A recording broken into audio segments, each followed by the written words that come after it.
నమస్కారం అండి. ఆదావర్సే సుభానల్లా. Good morning holy spirit. మనం ప్రాణాయామం నేర్చుకుంటున్నాం. శీత్కారుష్ణ సమయే శీతలీ చ తథైవ హి భస్త్రికా సర్వదా పూజ్య బ్రహ్మరంధ్ర విభేదిని. యోగరహస్యం అనేటువంటి గ్రంథం చెబుతుంది, శీత్కారి శీతలీ ప్రాణాయామములు,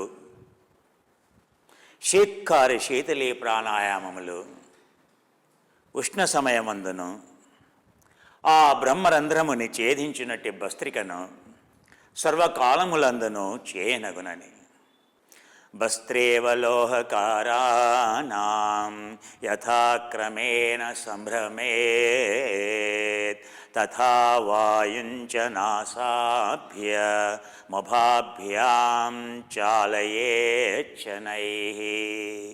ఏవం 20 వారంచ కృత్వా కూర్యాచ్చ కుంభకం తదంతే చాలయేద్వాయం పూర్వోక్తం చ యథావిధి. 3 వారం సాధయేదేనం భస్త్రికా కుంభకం సుధీః. న చ రోగం న చ క్లేశమారోగ్యం చ దినే ఆరోగ్యం చ దినే దినే. న చ క్లేశం న చ రోగం భస్త్రేవ లోహకారాణాం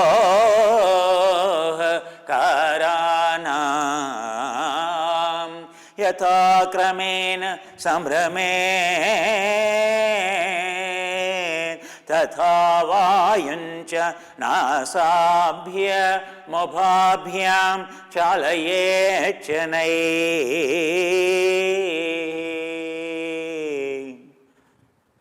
ఆ లోహకారికుడు, ఆ కమ్మరి ఆ కొలిమిలో ఏ విధంగానైతే ఆ తిత్తిని పూరించి ఏ విధంగా వదిలి అదే విధంగా పదే పదే ఏ విధంగా పూరించి రేచించునో, యథాక్రమేణ సంభ్రమేత్ భస్త్రేవ లోహకారణాం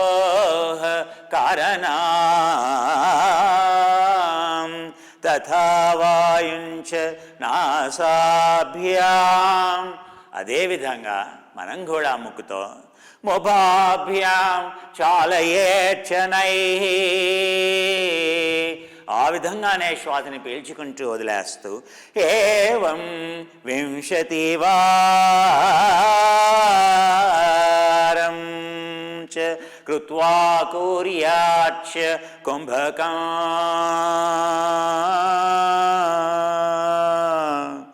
ఆ విధంగా ఒక వారం రోజులు ఆ విధంగా ప్రాక్టీస్ చేస్తే 20 సార్లు ఏవం 20 వారం చ కృత్వా కూర్యాచ్చ కుంభకం.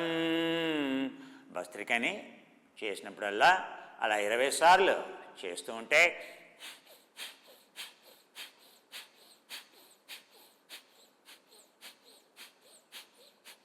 సార్లు మళ్ళీ ఆగాలి, మళ్ళీ ఆగాలి. కృత్వా కూర్యాచ్చ కుంభకం తదంతే చాలయేత్ వాయుం పూర్వోక్తం చ యథావిధి.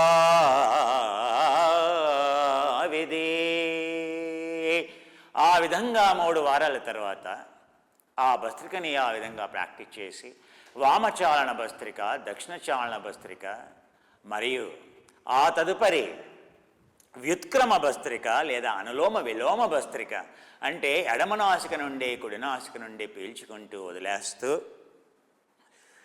ఆ విధంగా 3 వారాల తర్వాత ఏమని చెబుతున్నాడయ్యా? అవిరి భస్త్రిక గురించి చెబుతున్నాడు. తదంతే చాలయేద్వాయుం పూర్వోక్తం చ యథావిధి 3 వారం సాధయేదేనం భస్త్రికా కుంభకం సుధీః. ఏమని చెప్తున్నాడంటే, ఇలా శ్వాసను పీల్చుకొని అలా 20 సార్లు వేసిన తర్వాత 3 వారాల తర్వాత ఏం చేయమని చెప్తున్నాడు? అవిరి భస్త్రిక చేయమని చెప్తున్నాడు. అవిరి భస్త్రిక అని దేన్ని అంటారు? ఇలా శ్వాసను పీల్చుకొని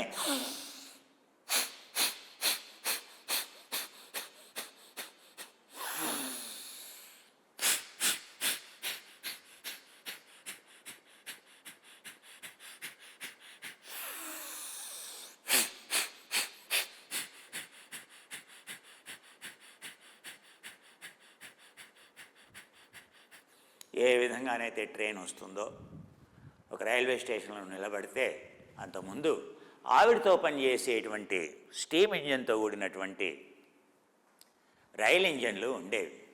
అయ్యా ట్రైన్ వస్తుంది అని అంటే ఎలా తెలిసేదయ్యా? అది కూత వేస్తూ ఆ రైలు దూరం నుండే కొన్ని కిలోమీటర్ల నుండి కూత వేస్తూ వస్తుందంటే అది ఎలా వస్తుందయ్యా స్టేషన్కి?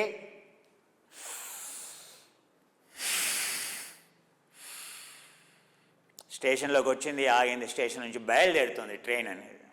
దాన్ని ఎలా?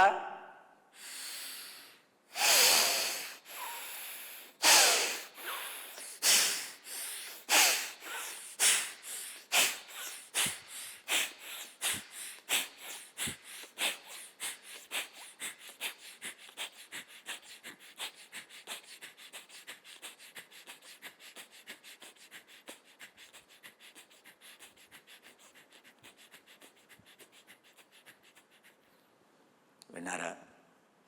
స్టీమ్ ఇంజను, ఒక రైలు ఇంజను ఎలా వస్తుంది స్టేషన్లోకి వచ్చి ఆగింది, కుంభకం. అక్కడ నుండి ఎలా బయలుదేరింది, ఎలా పీల్చుకొని ఎలా వదిలేయాలి, దీని ఏమంటామయ్యా? అవిరి భస్త్రిక అని అంటాం. దీనికంటే ముందు చేయాల్సినటువంటి భస్త్రిక ప్రిపరేషన్ చెప్తున్నాడు. శ్వాసను పీల్చుకొని డిగ్రేడెడ్ అంటారు. గ్రేడెడ్ అంటే నెమ్మదిగా రేచకాన్ని వదలటము, నెమ్మదిగా వదలటం. ఎందుకని నెమ్మదిగా వదలాలి? లోపల తట్టుకొని పోయినటువంటి ఏమైనా పార్టికులేట్ మ్యాటర్ ఉంటే అదంతా కూడా బయటికి రావాలంటే ప్రెజరైట్ చేయాలి. దేన్ని? రెస్పిరేటరీ ట్రాక్ని. ఆ ప్రెజరైట్ చేస్తూ నెమ్మదిగా వదలటాన్ని ఏమంటాం? కంట్రోల్డ్ ఫోర్స్డ్ ఎగ్జలేషన్ అంటాం. ఆ విధంగా చేయటం వల్ల ఆహార వాహిక కాకుండా శ్వాస వాహిక అయితే ఉంటుందో ఆ శ్వాస వాహిక అనేది శుభ్రమవుతుంది. శ్వాస వాహిక శుభ్రంగా ఉంటే మన యొక్క లంగ్స్ అనేవి శుభ్రంగా ఉంటాయి. శ్వాస వాహిక అంటే ఎక్కడి వరకు ఉందయ్యా? సో చెప్పాను కదా, ఊపిరితిత్తుల్లో ఉండేటువంటి అబ్జార్బ్ కానటువంటి ఎక్కడైతే వాయువు మనం పీల్చుకునేటువంటి వాయువు లోపలికి ఎక్స్చేంజ్ కాదో 150 ml డెడ్ స్పేస్ అన్నా అక్కడి వరకు కూడా లంగ్స్ అనేవి శుభ్రంగా ఉండాలి. ఇవి శుభ్రంగా ఉంచేటువంటి విధానం.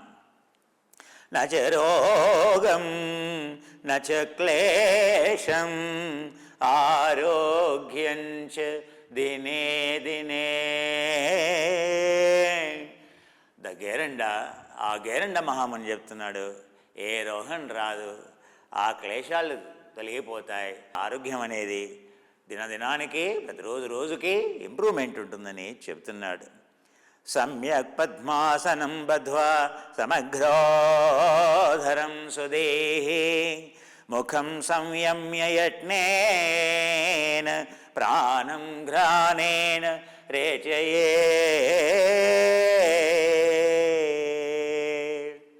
ఏ విధంగా కూర్చొని అనా ఏ విధంగా ఉంచాలి శరీరాన్ని? సమగ్రీవోదరం సుదేహి. ఆ యొక్క గ్రీవం ఎలా ఉండాలి, ఉదరం ఎలా ఉండాలి, ఎలా లాగి పెట్టాలి, భుజాలు ఎలా ఉండాలి, ఆ ఆసనంలో ఎలా కూర్చోవాలి, నిటారుగా ఎలా కూర్చోవాలి అని చెప్తున్నాడు. ముఖం సంయమ్య యత్నేన ప్రాణం ఘ్రాణేన రేచయే. దీన్ని ఘ్రాణపీడన విద్య అని అంటామని నేర్చుకున్నా. యాజ్ఞవల్కుడు మైత్రేయి చెప్తున్నాడు, అమ్మా ఈ ప్రాణాన్ని కంట్రోల్ చేసేటువంటి అటయోగంలో చేసేటువంటి ప్రాణాయామాన్ని ఏమంటారో తెలుసా? ఘ్రాణపీడన ప్రాణాయామం అంటారని చెప్తున్నాడు. అదే చెప్తున్నాడు ఇక్కడ. ఏది? మన యొక్క స్వాత్మారాముడి యొక్క సిద్ధాంతంలో. సో అదే విధంగా చెప్తున్నాడు. యత్నేన ప్రాణం ఘ్రాణేన రేచయే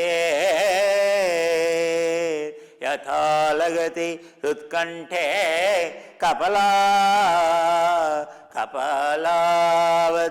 సస్వనం వేగేన పూరయేచ్చాపి హృత్పద్మావతి మారుతం పునర్విరేచయే పునర్విరేచయే తద్వత్పూరయేచ్ఛ పునః పునః యతైన లోహకారేణ వస్త్రావేగేన చాల్యతే. ఆ విధంగా ఏ విధంగానైతే కమరి కొలిమిలో ఏ విధంగా చేస్తాడో ఆ విధంగా శ్వాసని పదే పదే చేయొచ్చు. యతైవ లోహకారేణ తథైవ స్వశరీరస్థం చాలయేత్ పవనం ధియా యథాశ్రమో భవేదేహే తథా సూర్యేణ పూరయేత్ తదోదరం యతోదరం భవేత్ పూర్ణమనిలేన తథా లఘు ధారయే నాసికాం మధ్యతర్జనీభ్యాం వినా దృఢం విధివత్ కుంభకం కృత్వా రేచయేదిడయా అనిలం వాతపిత్తశ్లేష్మరం శరీరాగ్నివివర్ధనం కుంభలే కుండలే బోధకం క్షిప్రం పావనం సుగధం హితం బ్రహ్మనాడీ ముఖే సంస్థక ఫాద్యర్గలనాశనం సమ్యగ్గాత్ర సముద్భూతం గ్రంథిత్రయ విభేదకం. 3 గ్రంథుల్ని విభేదించేది ఆ బ్రహ్మ గ్రంథిని ఎల్లవేళలా ఛేదించేది భస్త్రికాని. ఉదయం నుండి సాయంత్రం వరకు భస్త్రికా ప్రాణాయామాన్ని సాధన చేయొచ్చని కృష్ణమాచార్యుల వారు యోగరహస్యంలో చెబితే భస్త్రికా సర్వదా పూజ్య బ్రహ్మరంధ్ర విభేదిని సర్వకాలములయందు భస్త్రికను చేయుమని ఉష్ణ సమయమందు శీత్కారి శీతలీ ప్రాణాయామమును చేయుమని.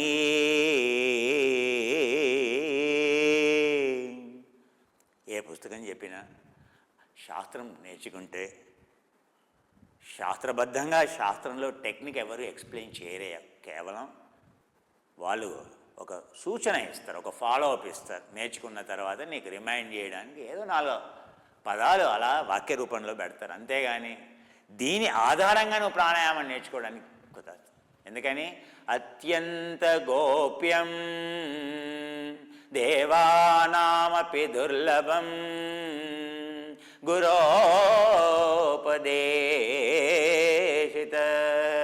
ఇవన్నీ అత్యంత గోప్యంగా సాధనలన్నీ అత్యంత గోప్యంగా కాపాడబడినటువంటి విషయాలు. వాటిని గురుముఖంగా మాత్రమే నేర్చుకోవాలి.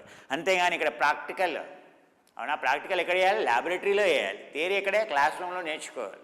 అర్థమైందా? ఇదంతా ప్రాక్టీస్ ఓరియంటెడ్. అంతేగాని దీన్ని చదివి నేను సాధన నేర్చుకుంటానంటే ఇక్కడ ఉండదు వివరణ. ఇక్కడ చూసి నువ్వు చేయడానికి ఏమి ఉండదు, అది కరెక్ట్గా ఉండదు, నీకు అందులో ఉండేటువంటి భేదాలు తెలియవు.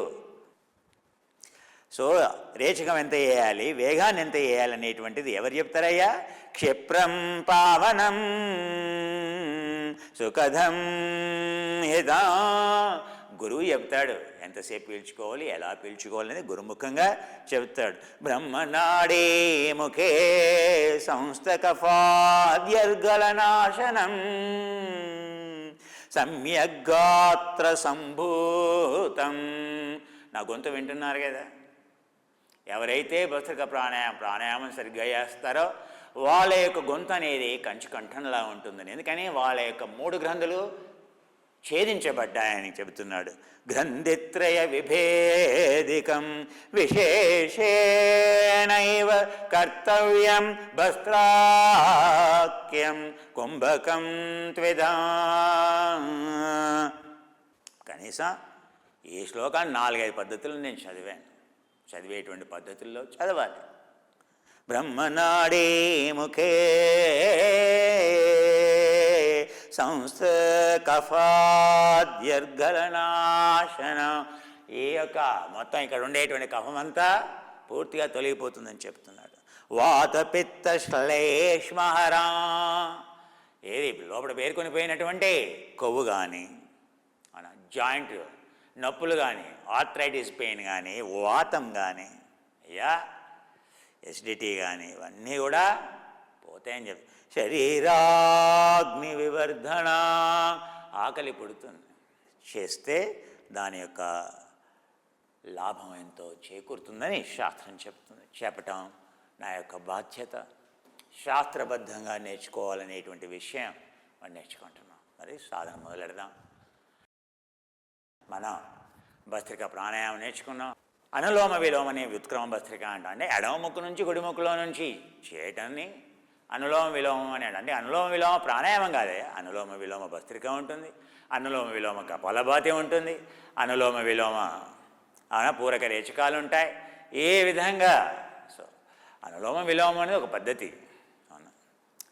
లోమ అంటే పరిమాణంతో కూడినటువంటిది, పరిణామాన్ని తీసుకొచ్చేది, పరిమాణంతో కూడినటువంటి దాన్ని లోమము అని అంటాం. అందుకే సో ఇప్పుడు మనం భస్త్రికని ఏం చేసాం, మనం గొంతులో ఉండేటువంటి దాన్ని వాతక్రమ భస్త్రిక నేర్చుకున్నాం.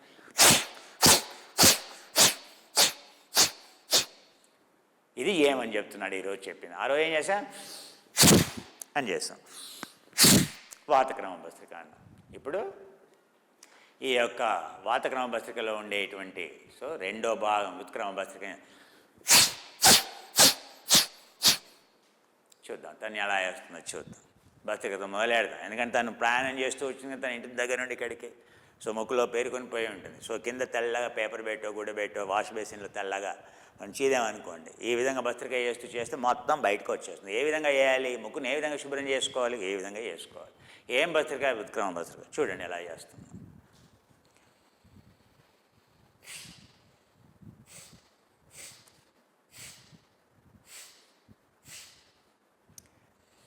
చూసారా, తన యొక్క శ్వాస అంత పట్టు లేదు, లంగ్స్ కొంచెం వీక్గా ఉన్నాయి భావానికి. తను బిగినర్ కదా.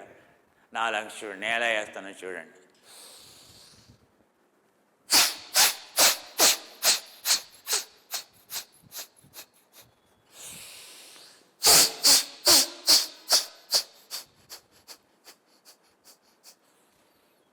వామచాలన, వామనాసికాన్ని శుభ్రం చేయాలి. ఇప్పుడు దక్షిణ నాసికాన్ని శుభ్రం చేస్తున్నాను చూడండి.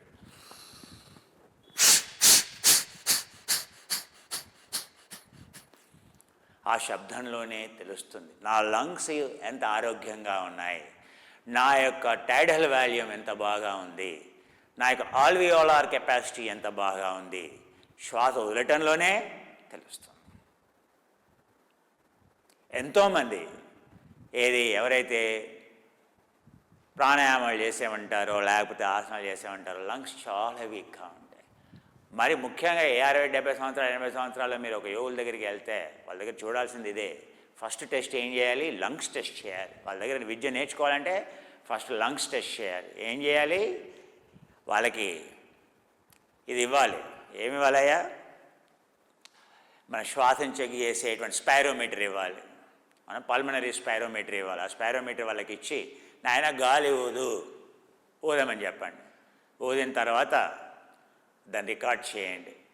దాన్ని బట్టి అతని దగ్గర నువ్వు విద్య నేర్చుకోవచ్చా లేదా. ఒకవేళ అతని యొక్క కెపాసిటీ 300 400 ఉంది, ఆయన దగ్గర నేర్చుకుంటే రేపటి నువ్వు కూడా తొందరగా వృద్ధాప్యం వచ్చేస్తుంది.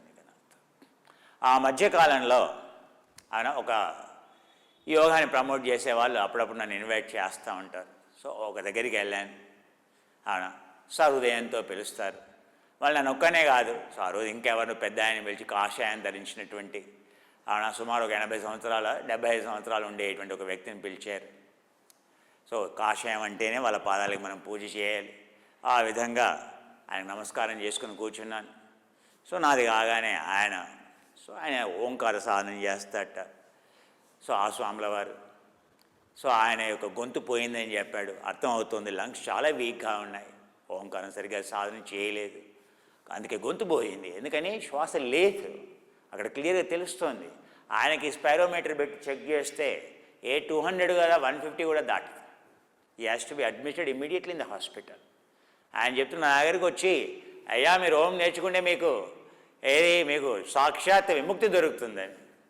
అయ్యా సో ఇలాంటి ఏది పూర్వాశ్రమాల్లో ఎక్కడో నేర్చుకున్న ఏదో ఒక విద్య నేర్చుకోగానే ఆ భ్రమలో పడకూడదండి. అది ఆత్మవిద్య కానే కాదు. అవునా? అసలు ఆయన లంగ్సే అంత వీక్గా ఎందుకంటే ఆయన ఓంకార సాధన సరిగ్గా చేయలేదు. నిజంగా సరిగ్గా చేసుంటే ఆయన యొక్క లంగ్స్ కెపాసిటీ అద్భుతంగా ఉండేది. నేను కృష్ణమాచార్యుల వాడిని ఎప్పుడు కలిసాను? అవునా? 95-96 సంవత్సరాల వయసులో కలిసాను. ఆ 96-97 సంవత్సరాల వయసులో కూడా ఆయన యొక్క లంగ్స్ అనేవి చాలా హెల్దీగా ఉన్నాయి. అందుకే ఆయన దగ్గర నేను విద్య నేర్చుకున్నాను. ఆయన నాకు ఒక ప్రేరణ, inspiration. Inspiration for respiration is an inspiration. ఎందుకని? ఆయన ప్రాణాయామాలు ఎక్కువగా సాధన చేయలేదు. ఎందుకని? అవసరం లేదు. ఆయన ఆసనాలే ప్రాణాయామాలుగా చేశాడయ్యా. అసలు ఆయన ఆసనమే ప్రాణాయామంగా చేశాడు. అంత అద్భుతమైనటువంటి వ్యక్తి. ఆయనకున్నంత సూక్ష్మత్వం, ఆయనకున్నంత నిపుణత ఆయన యొక్క శిష్యులకు ఎవరికీ లేదయ్యా. నేను కంఠాపతంగా చెప్పగలను. అవునా? వాళ్ళ యొక్క రిబ్ కేజెస్ వెళ్ళైపోయింది. మీరు కృష్ణమాచార్యుల యొక్క ఉరప్పంజరం చూడండి, సన్నగా ఉంటుంది. అదే అయ్యంగారు కానీ పట్టాభి చేయాల్సి యొక్క రిబ్ కేజ్ చూడండి, ఇంత లావుగా ఉంటుంది. ఎందుకని లావు అవుతుంది రిబ్ కేజ్ అనేది? ఎందుకు లావు అవుతుంది? అది మంచి సిమ్టమా? కాదు. ఎందుకని? రెసిడ్యువల్ వాల్యూమ్ పెరిగింది, కార్బన్ డైఆక్సైడ్ వాల్యూమ్ పెరిగిందని అర్థం. ఎప్పుడు కూడా ఉరప్పంజరం రిబ్ కేజ్ సైజ్ పెరగకూడదు. పెరిగింది అని అంటే ఏంటి? వాళ్ళు చాలా తప్పుగా ప్రాక్టీస్ చేశారని అర్థం. అదే కృష్ణమాచార్యుల వారిని చూడండి, ఆయన యొక్క శరీరం చక్కగా ఉంటుంది. ఆయన యొక్క అదే చెబుతున్నాడు, గ్రీవోదరం చలయే,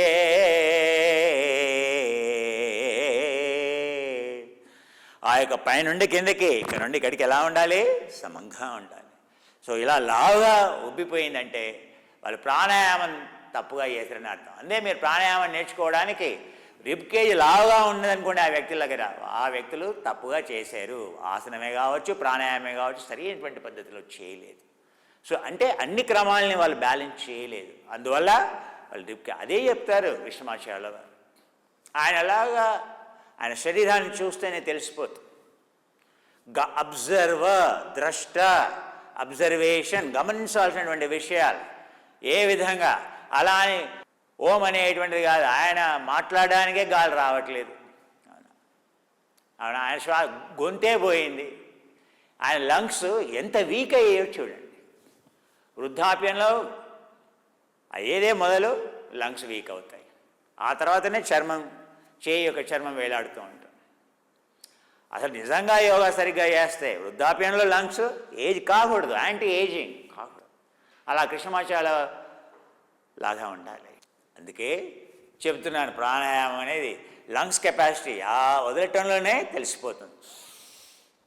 ఇది ఎప్పుడు 40-45 సంవత్సరాల నుంచి నేను యోగా చేస్తున్నాను కదా, మన lungs capacity తగ్గిపోవాలి.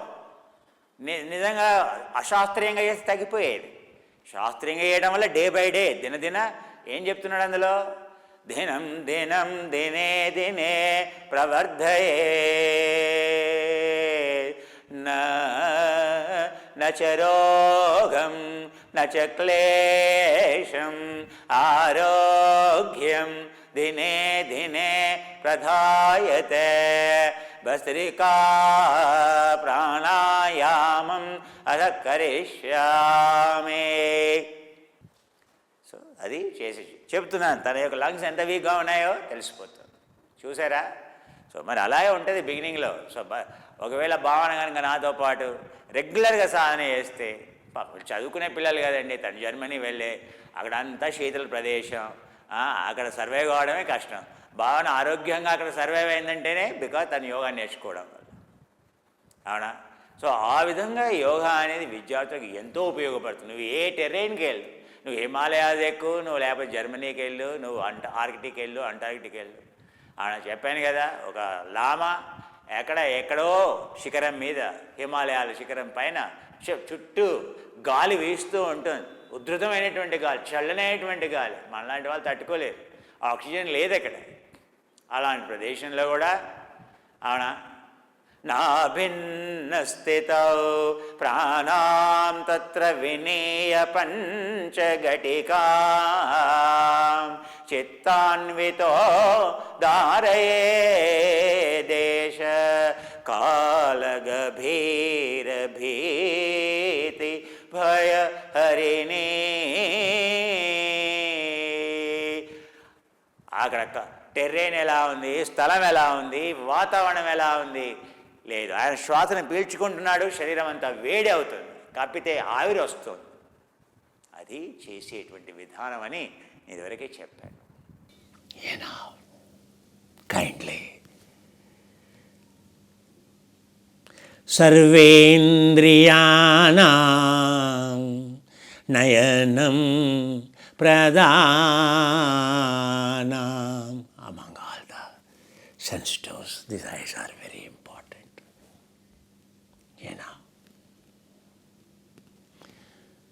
Why they are called Nayana? They always to be as if newly produced eyes.